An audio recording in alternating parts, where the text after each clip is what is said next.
បាទគោរពជម្រាបសួរទៅដល់ម៉ែឪបងប្អូនបាទដែលចូលចិត្តនឹងក្នុងការដាំដំណាំនិងចូលចិត្តការតាមដានក្នុងវីដេអូរបស់ខ្ញុំបាទថ្ងៃនេះខ្ញុំបានមានវីដេអូថ្មីមួយទៀតហើយគឺ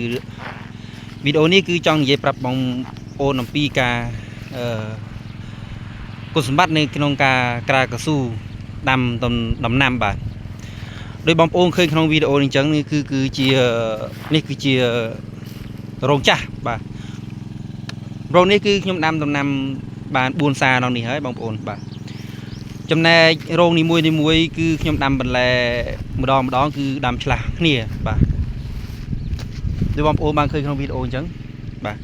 កាលពីមុនគឺរោងនេះគឺខ្ញុំដាំប្រភេទជាសណ្តែកគួរហើយនឹងសសក់កជ្រៀបបាទតែដល់ពេលនេះអានេះដាំម្ដងនេះគឺដាំជាលើកទី4ហើយបាទនោះនេះខ្ញុំដាំប្រភេទជាត្រប់បាទត្រប់ហើយនឹងតឡាចបាទតឡាចខ្ញុំដាក់វាដីបានធ្វើត្រឹងទេបងប្អូនបាទតឡាចអត់ទាន់ដោះទេបាទអានេះជាកូនត្រប់ឃើញថាវាតាមដាំថ្មីវាមិនទាន់បានចាប់ជើងបានល្អទេបាទនេះបាទបងប្អូនបាទនេះគឺជាកូនត្រប់ខ្ញុំដាំហើយដាំមានរោងចាស់ទេបងប្អូនមើលទៅលងមើលទៅសម្រាមដែលខ្ញុំដកចេញឬត្រឹងចេញគឺស្មៅឡើងអញ្ចឹងបាទឥឡូវនេះស្មៅនេះគឺខ្ញុំបានបាញ់ថ្នាំស្មៅកំចាត់សម្លាប់វាអស់ហើយបាទហើយនៅនេះគឺខ្ញុំដាំបាទឆ្នាំនេះគឺពេលខ្ញុំដាំគឺជួបឧបសគ្គធំមួយបាទឃើញថាសម្បូរកូនកដោទូចមែនទែនបាទឃើញថាច្រើនឃើញស៊ីក្របបន្លែអស់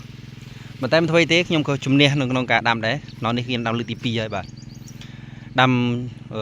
ក្របស្បៃក្របសក់កជ្រៀបសក់ស្រូវនិងសក់កជ្រៀបបាទខាងនេះ4រោងនេះគឺខ្ញុំដាំសក់ស្រូវសក់កជ្រៀប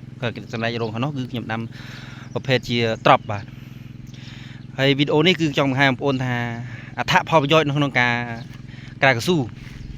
ដាំបន្លែគឺវាចំណេញពេលវេលាអញ្ចឹងបាទយើងមិនបាច់ហត់នឿយក្នុងការគប់រោងធ្វើរោង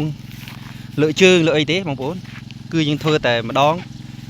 ចំណាយទុនតែម្ដងគឺហើយតែម្ដងគឺរួចតែម្ដងប្រើបានយូរតែម្ដងបាទដូចក្នុងវីដេអូអញ្ចឹងគឺខ្ញុំនិយាយម្ដងហើយម្ដងទៀតអញ្ចឹងដូចប្រាប់បងប្អូនអញ្ចឹងគឺខ្ញុំដាំជាលើកទី4ហើយរោងទាំងអស់នេះ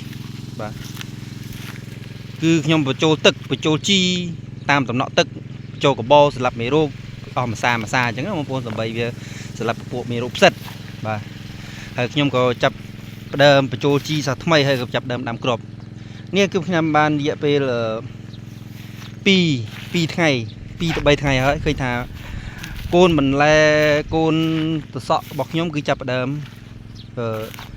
ចេញប្រឡូកមកតិចហើយបាទហើយវីដេអូនេះគឺមានតែប៉ុណ្្នឹងទេដើម្បីជាការចែករំលែកវីដេអូមុនគឺខ្ញុំបានបង្ហាញបងប្អូនហើយថាប្រយោជន៍ពួកវាគឺច្រើនយ៉ាងបាទ